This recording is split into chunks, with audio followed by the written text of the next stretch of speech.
Zina never liked flying. But when her little sister got sick in Ghana, she had to go. The plane was full: businessmen, students, soldiers, and even a choir group. She was the only woman sitting near the back. Just her, a scarf, a book, and her bag of snacks. Then, the shaking started. "Please remain calm," the pilot's voice cracked through the speakers. But nobody could be calm when lightning flashed and the plane dived like a hawk chasing a rat. People screamed. Bags flew. Zina held tight to her seat. That was the last thing she heard before everything went black. When Zina woke up, her dress was soaked, and sand was in her hair. Her book was gone. Her scarf floated nearby like it had survived a war. She stood up, dizzy, only to see she wasn't alone. Not at all. All around her were men, some young, some old, some angry, some scared. They were 200 in total, all survivors from the crash. And she was the only woman. "Where are we?" someone shouted. "Is this heaven?" "No, my brother," another man said. "This is a test." Zina kept quiet. She was shaking, but not from cold. She was the only woman on an unknown island, alone with 200 men. Some of them had hungry eyes. Not for food, for power. The storm may have ended, but a new kind of storm had just begun. Zina sat quietly on a rock while the men argued. "Food," one shouted. "Water," another yelled. "We need to find help," a third screamed. But nobody was listening. Everyone wanted to lead, but no one had a plan. Zina watched them like a teacher watching noisy pupils. She saw fear, pride, confusion, and something else. Some of them kept glancing at her. Not like someone who was part of the group, more like someone who was different. Too different. One man, tall and skinny with a sharp jaw and wide eyes, walked up to her. "You, woman, what's your name?" he asked. "Zina," she replied. "I'm Officer Danjuma," he said. "Ex-military. I've counted us. We are 200 men here. And just you. We need to set rules. Fast." Zina nodded. "Rules are good. But how will you make the men listen?" He looked around and said, "Fear, if I have to." Zina didn't like that. By nightfall, the island looked like a broken camp. Men gathered in groups. Some built small huts, others made fires. No one had found clean water yet. No food, no rescue boat, no phone signal. The island was full of palm trees, thick bush, and dangerous-looking monkeys. Zina stayed near a tree alone. She didn't sleep much. Her instincts were sharp like a cat's. Then she heard it, leaves rustling. A man creeping. She turned just in time. "Don't touch me," she shouted. He froze. It was a man in torn choir robes. I'm sorry," he mumbled. I thought maybe you needed someone to comfort you." Zina's voice became firm. "Go away. I'm not here for comfort. I'm here to survive." He left, embarrassed. From then on, Zina tied a stick with nails to her hand when sleeping. By morning, Officer Danjuma called a meeting. He stood on a stone like a preacher. "From today, we are making zones. Group A handles food search. Group B builds shelter. Group C protects. Group D," he paused, "Group D will watch over her." He pointed at Zina. Zina stood up slowly. "No need," she said. "I'll watch over myself." Some men laughed. One even clapped. Officer Danjuma wasn't smiling. "You don't understand," he said. "You are one woman with 200 men. We need to keep you safe. Or else, it won't be safe for any of us." Zina looked him in the eye. "Then teach them not to harm. Don't cage me like a goat." The crowd fell quiet. And for the first time, some began to respect her. Zina knew how men could become beasts when fear and hunger entered their stomachs. The sun was hot, and the nights were loud, with both whispers and threats. But day by day, she grew sharper. She watched how the strongest men moved. How they hunted. How they fought. How they obeyed Officer Danjuma because they feared his army voice, not because they believed in him. She also saw something else. The island had rules. Not man-made rules, but wild rules. Nature had its own voice. One morning, a boy named Nuru climbed a palm tree to fetch coconuts. He laughed from the top. I can see the whole world," he shouted. Then, just like that, he slipped. Bam! He hit the ground hard. His legs bent the wrong way. The men panicked. "We need help. Let's build a stretcher." "Where's the doctor?" There was none. Officer Danjuma growled. "We have to amputate." "What? No way." Nuru cried. Zina stepped forward. "Let me see his leg." She looked at it. The bone was broken, but not dead. "He doesn't need to lose it," she said. "He just needs time, leaves, and a strong stick." Officer Danjuma stared. "You a doctor?" "No," she said. "Just a woman who reads." They followed her plan, and Nuru's leg began to heal. That day, the men saw her differently. She wasn't just the only woman. She was someone who knew things. Later that night, two men began arguing over who would sleep closer to the fire. "Move." "No, you move." One grabbed a stick. The other threw a stone. Zina stepped between them before the fight began. "Stop," she shouted. "Is this what we are turning into? Wild animals?" One man hissed. "Why do you always act like our mother?" Zina looked around. "Because clearly, you need one." The camp fell silent. Then someone clapped. Then another. Then another. That night, the first island law was made. No fighting at night. Anyone who fights after dark will sleep away from the fire. It wasn't Officer Danjuma who made the rule. It was Zina. And people followed it. The island had begun to feel like a strange little town. Every man had a duty now. Some built fish traps. Others collected firewood. A few explored deeper into the bush. Zina didn't stay in one place. She learned how to climb trees, track footprints, and listen, really listen, to the island's voice. Then came the day everything changed again. It was just before noon. The sun was sitting like hot yam in the sky. Some men were roasting snails over a small fire when the scream tore through the air. "Help! Help-o!" A man ran out of the forest, blood on his arms, his shirt torn. "They attacked me," he shouted. Everyone ran toward him. "Who? What happened? Is it a wild animal?" The man pointed back into the trees. "Not animal. People. Wild-looking men. Maybe 10 of them. They chased me."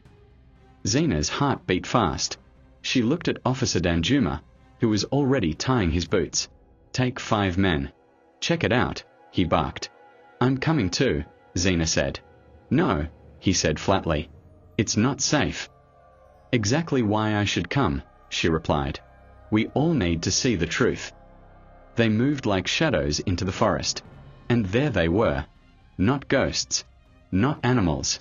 But men. Dirty, angry-looking men with long beards and sharp sticks. Their eyes were red like fire. They looked like they hadn't seen kindness in years. Zina stepped forward. "Who are you?" she asked calmly. One of the men hissed. "You don't belong here." Zina stayed firm. "We don't want trouble." "You brought trouble," he growled. "This is our island." Officer Danjuma's hand moved toward his sharpened stick. Zina quickly stepped in front of him. "We are not here to fight," she said. "We crashed here. We are just trying to survive."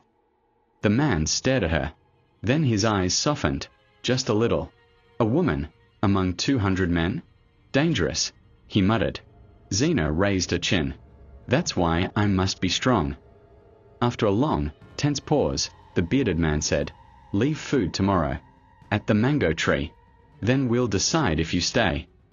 Then they vanished into the trees like shadows. Back at camp, the men exploded in anger. "We can't give them food. They'll come again. They'll kill us." Zina stood on a stone this time, not Officer Danjuma. "Listen," she shouted. "We didn't come here to rule. We came here to live. If we want peace, we must show peace first." Some grumbled. But the next morning, a basket of roasted yams, snails, and coconuts was left at the mango tree. And it was taken.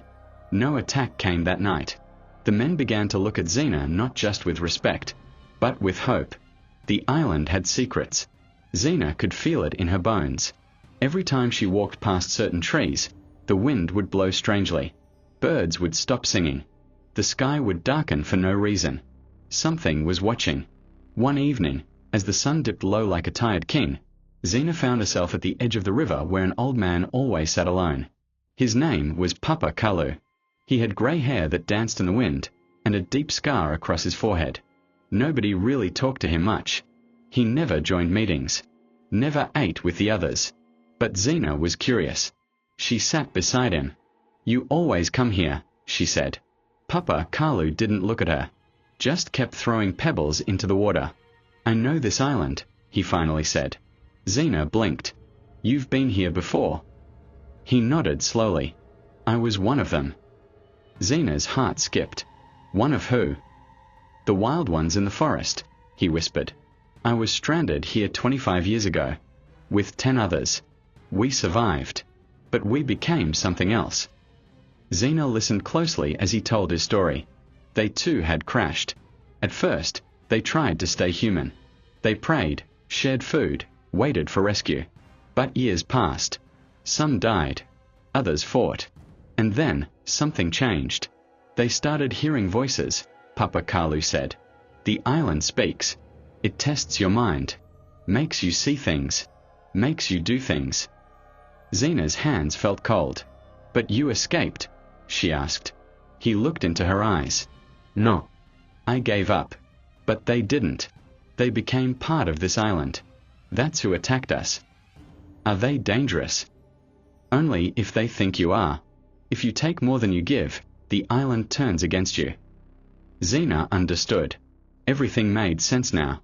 The peace offering wasn't just kindness, it was survival. Before she left, Papa Kalu handed her something. A carved wooden whistle. "If ever you are in danger," he said, "blow this. The island listens." She took it with both hands. "Thank you," she whispered. That night, Zina didn't sleep. She sat by the fire, watching the men laugh and roast fish. So many of them still didn't understand. This wasn't just a survival story. It was a test of humanity. And she was no longer just a survivor. She was slowly becoming the voice of the island. The sky cracked open like an angry drum. It started with wind, hard, cold, and fast. Then the clouds turned black, darker than a witch's heart. Rain poured like buckets from the heavens, pounding the island with rage. Zina jumped to her feet. "Get the fire covered," she shouted. "Hold the shelter. Get the injured inside." Men ran around like scared goats. Thunder screamed across the sky. Lightning flashed, lighting up terrified faces. Their huts, made from palm leaves and bamboo, began to collapse. Zina grabbed ropes, tying 2 corners of a half-fallen shelter. Water slapped her face, but she didn't stop. Her clothes soaked, hair stuck to her cheeks, but her voice stayed loud. "This storm won't carry us," she roared. Beside her, a young man named Abuka slipped and fell. A tree branch was about to land on him. Zina leapt forward. She pulled him away just in time. The branch smashed the ground behind them like thunder.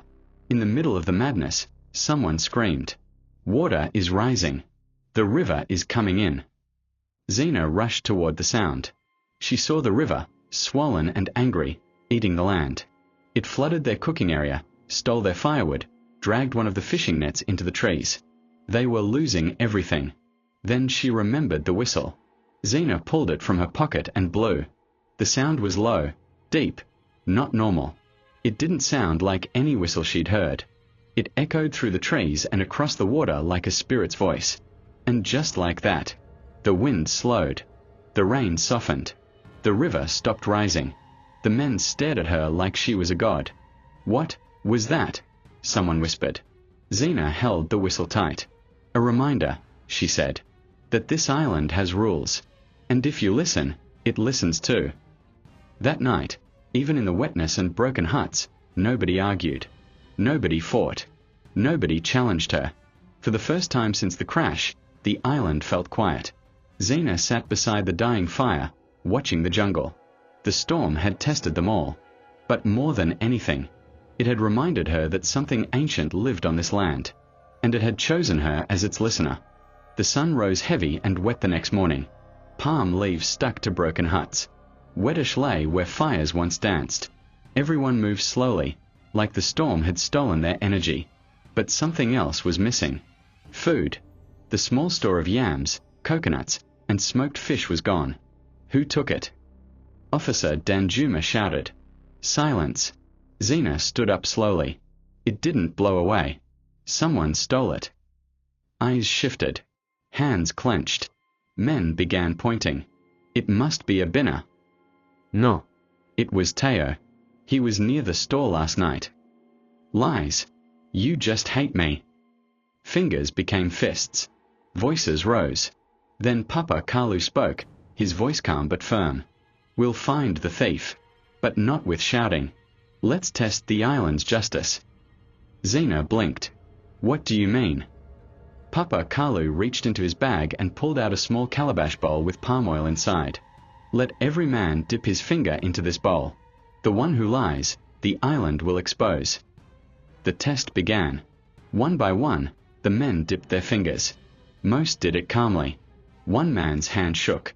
When it was a binner's turn, he hesitated. Go ahead, Zina said gently. He dipped his finger. Nothing happened. Teo stepped forward next. As soon as his finger touched the oil, the bowl shook. The oil bubbled like hot soup. Everyone gasped. It's him. Teo stole the food. Teo fell to his knees. I was hungry. I haven't eaten in 2 days. Nobody gives me extra. The crowd roared in anger. Let's punish him. Banish him to the forest. Zina raised her hand. No. The crowd froze. Banishment won't teach him. He needs to feel what it means to serve. She turned to Teo. For 1 week, you will cook for all 200 men. You will eat last. And you will feed the sick and weak before yourself. Teo wept. But he nodded. Zina looked at the others. We are not animals, she said. If one of us falls, we lift him. Not crush him. For the first time, she wasn't just a survivor. She was a leader. A week passed. Teo cooked every day, just like Zina ordered. At first, he grumbled. But over time, something changed. He smiled more. He shared stories while stirring soup. He even began humming while roasting fish. Zina noticed. She smiled quietly, knowing this island was changing all of them. One afternoon, as the men repaired huts and wove baskets, a small boy named Hugo came running from the edge of the forest, barefoot and breathless. Zina. Come quick. I've found something. She followed him past the mango tree, past the old stream where they bathed, into a dense part of the jungle she hadn't dared enter before. Vines scratched her arms. Thorns pricked her skin. Then she saw it. A narrow path. Carved into the land. Old footprints still faint in the dirt. Signs of fire. Broken pieces of clay pots. Someone used to live here, she whispered. Hugo nodded. It looks like an old village. They walked deeper until they reached a hidden clearing. In the center stood a crumbled shrine, covered in moss and vines. Beside it, a large flat stone with markings, spirals, symbols, and what looked like a map. Zina brushed off the moss. The map showed rivers, hills, and caves. At the bottom, one word was scratched in shaky letters. Home. Her heart jumped. Could this lead us out? She whispered. Suddenly, a stick snapped behind her. She turned fast. A shadow moved in the trees. Zina grabbed Hugo's hand and ran back to camp. That night, she showed the map to Papa Kalu. He stared at it long and hard. This is real, he said. I've seen that path before, but I was too scared to follow it. Why? Because everyone who did never came back. Zina stood at the center of the campfire that night, holding up the map. There's a path, she told the men. A possible way home. Gasps filled the air. You mean, we can leave? We can escape? Are we saved? Zina raised a hand. Not so fast. We don't know if it's safe. I'll go first, with a small group. Officer Danjuma stood. I'm going with you. Papa Kalu smiled faintly. Then take this. He handed her a small bag of dried herbs. The forest is not just trees. It has eyes. Zina stared at the map again that night. Her fingers traced the word home. But her heart whispered something else.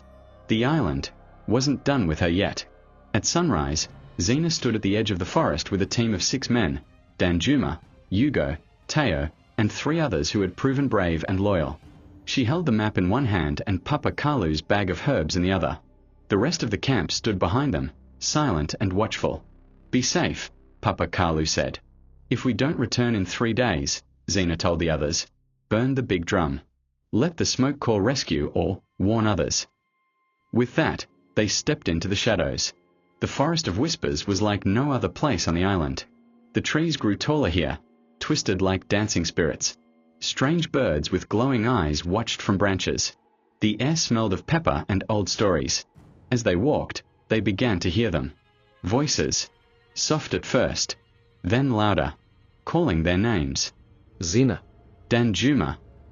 Teo. "Did you hear that?" Teo whispered, holding his spear tighter. "Yes," Zina said. "But don't answer. The forest is testing us." They walked on, ignoring the voices. But the deeper they went, the heavier their feet became. Teo suddenly dropped to his knees, crying. "What's wrong?" Zina asked. "I heard my mother," he sobbed. "She was calling me from behind that tree." Zina sprinkled Papa Kalu's herbs around him. The crying stopped.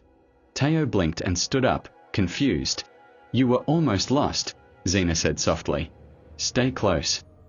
By midday, they reached a strange wall of roots, tall and thick like the hands of giants, woven together tightly.